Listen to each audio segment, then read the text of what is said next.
I mean, winning a World Championship in any age division any year is still a difficult task.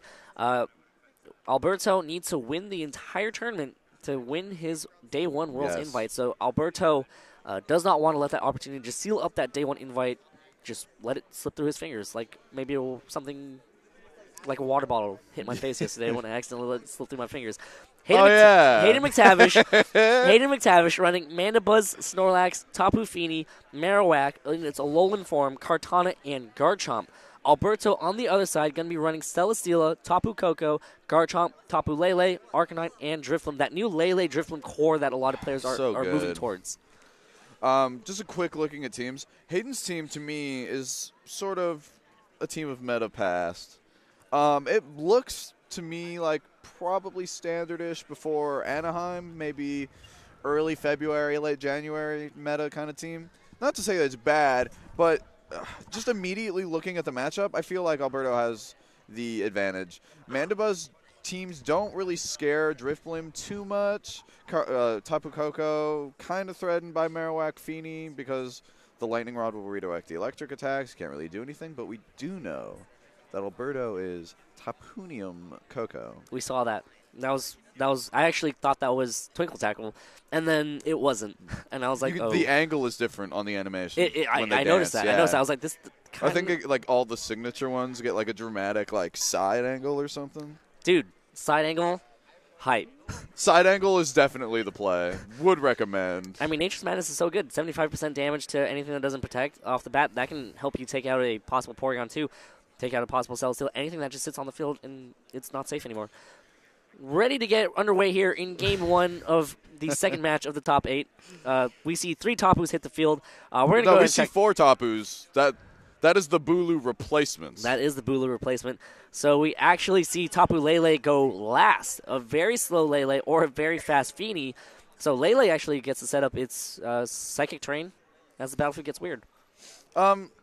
I suppose that's beneficial for Alberto to have his terrain, but the Kartana, I'd say it's fairly even. The Kartana does annoy both being fairy types, but Fini doesn't like Koko being there, and probably doesn't do a huge amount to Lele. So there's really a lot of options for either player. You can see like a Tapunium just straight smash into a double tap. You could see Kartana leaving for Marowak, so Fini doesn't really care. You could see the pretty straightforward play, which would be for the Smart Strike to just try and remove Lele. I wonder, since Lele is so slow, if he can take Smart Strikes. Probably. Lele does not want to stay in, though. Going to switch into Arcanine. Going to get Intimidate, drop onto the Kartana. Not going to matter so much on that Tapu Fini. I have yet to see a physical Tapu Fini. So I hope the day comes. Oh, here we go.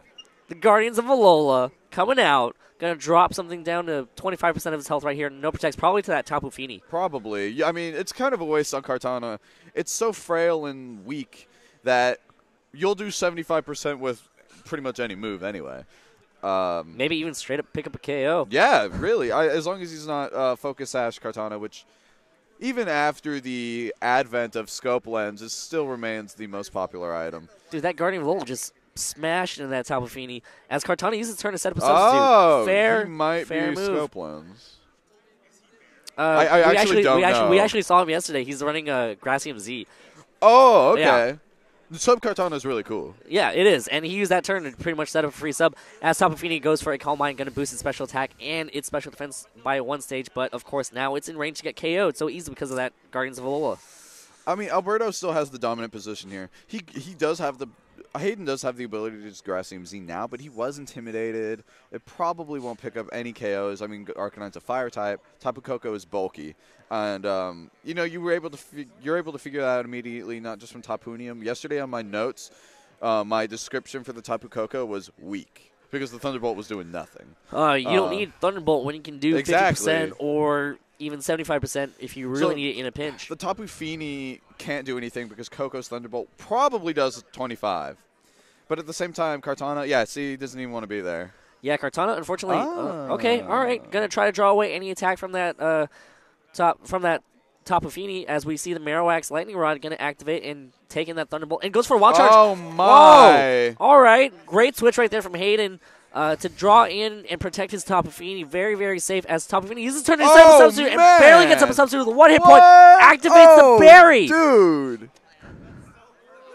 What? Excellent play. That is World Champion material play right there. With 1 hit point. 1 hit point. I mean, he knew the math. Yeah, fair. Excellent play. Everything Honestly, worked out. crazy. Everything worked out. Everything worked out for Hayden McTavish. And he can't even like attempt to double attack the Tapu Fini because he can go for like a Nature's Madness Flare Blitz. He's going to take that. He's going to Muddy Water. Doesn't really I don't know if the +1 Muddy Water would actually pick up the KO on Arcanine, but that's big damage all around, and the Marowak is pretty scary. Arcanine and Tapu Koko, both mons generally that cannot even touch Marowak. He could also, of course, Nature's Madness the Marowak, go for 50%, but Arcanine does not have a move that will do that. We do see the timer go very close. Hope he didn't screw that up. Well, Arcanine switches out, going to go into Celesteela, maybe trying to reset that Intimidate and save it for later. As Tapu Koko goes for a Nature's Madness here, going to connect on to the Marowak.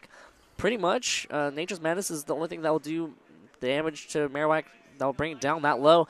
As Tapu Fini now goes for a Muddy Water here. Going to connect onto Tapu Koko and the Celesteela.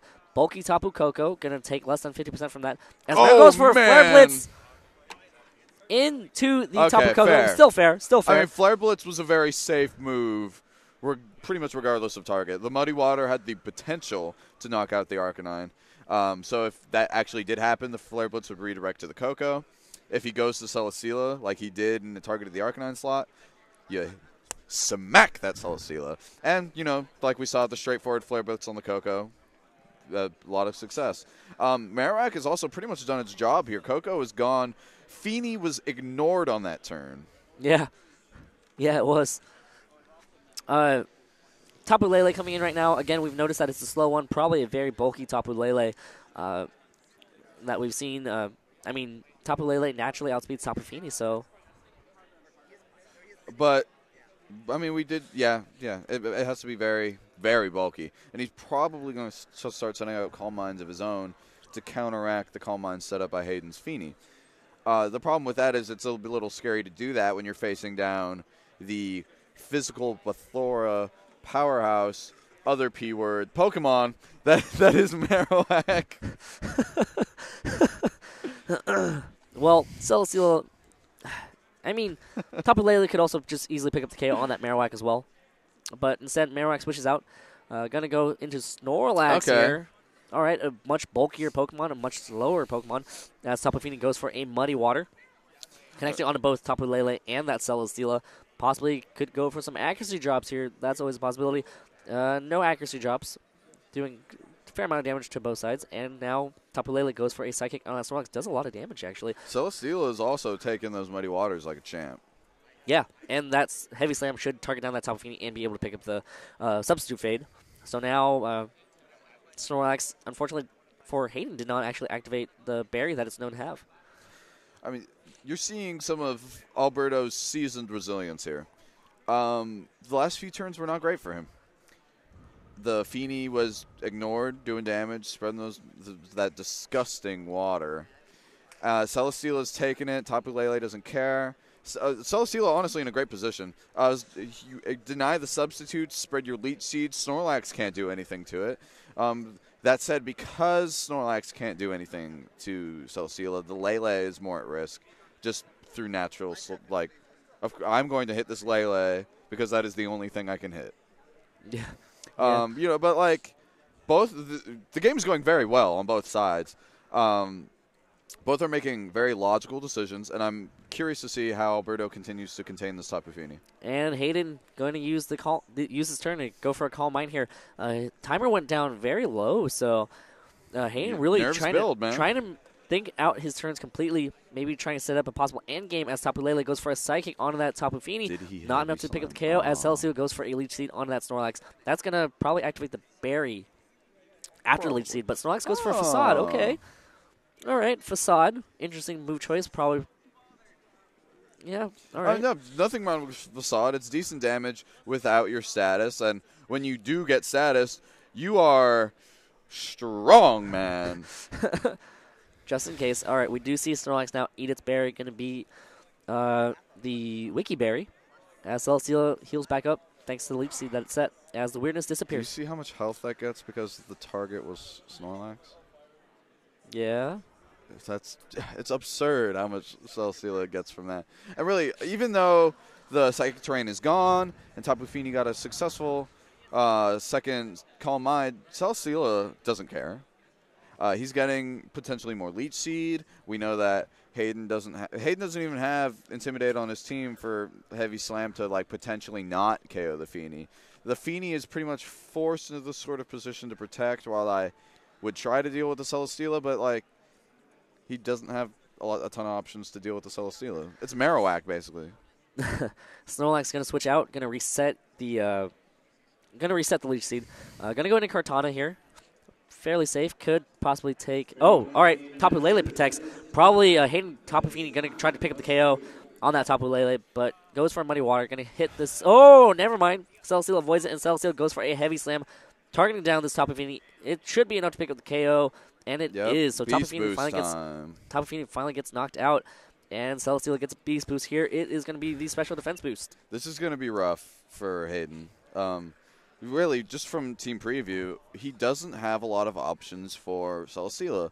And to me, that indicates that he either played insanely during Swiss or just didn't face that many Celesteela because his matchup isn't great against it. The only thing that has the only thing really that has super effective damage at all on the Celesteela is Marowak, which is not a reliable Celesteela answer. Snorlax could try to set up in the face of Celesteela. Heavy Slam doesn't do enough. If you are a Recycle set, which most of them currently are, you can try to subdue Leech Seed's effectiveness, but it's not looking too great. This position is decent just because Kartana can attack Lele, and then Celesteela can be attacked by Marowak. But you have to survive that Heavy Slam. Yeah. Well, I mean, I think Marowak can do it. Yeah. They tend to be bulkier. They don't run speed. There's also the possibility of, I believe, what was in the back, the Arcanine. Right? The Arcanine's still in the back. Yes. So that can come in and intimidate. There is absolutely zero reason to keep Lele in at this point. Arcanine is the freest switch ever. You have 3 physical attackers on Hayden's side. There's no reason, and a Steel move incoming. And what's it going to do? Grass move you? We do see Arcanine switch in right now. Going to drop the Intimidate onto the Marowak and that Kartana. So great switch right there from Alberto to realize that I need to maintain it. But, Kartana goes for his Sacred Sword on that Celesteela slot. As Marowak goes for his Flare Blitz. Is that going to be enough? Is that going to be enough? It's going to be... Totally, dude. Totally, dude. Enough to pick up the KO. Worth noting the speed on that. He's a bit fast. I did wonder at the beginning of the game if he was a, quote, turbo whack, as the kids call it these days. And he might just be a turbo whack. Yeah, it's real. Look it up. A fast Marowak, actually very good mon. A lot of people don't expect it to have any speed at all. Not necessarily that it is turbo whack, but it has a decent amount of speed investment. Not necessarily surprising considering that it's a Mandibuzz archetype team, the Tailwind setup. But I guess the game had gone on long enough, and Hayden had played it in such a way, and it is game 1, that Alberto was sort of conditioned not to believe it was Turbo Whack. The Arcanine switch was, again, very safe, and even in this situation, the best play possible. And honestly, the game's not over for Alberto at all. Celesteela did probably win the game, if not for the KO on, because it doesn't care about Kartana Snorlax. But now you have a position where Snorlax can bide its time, wait to come in, and just do its business. I don't. All right. Kartana switches out. Snorlax going to come in. Gonna possibly take. That's fair. Yes. Alberto probably uses his turn to try to KO that Kartana. Arcanine goes for a Flare Blitz. Gonna hit the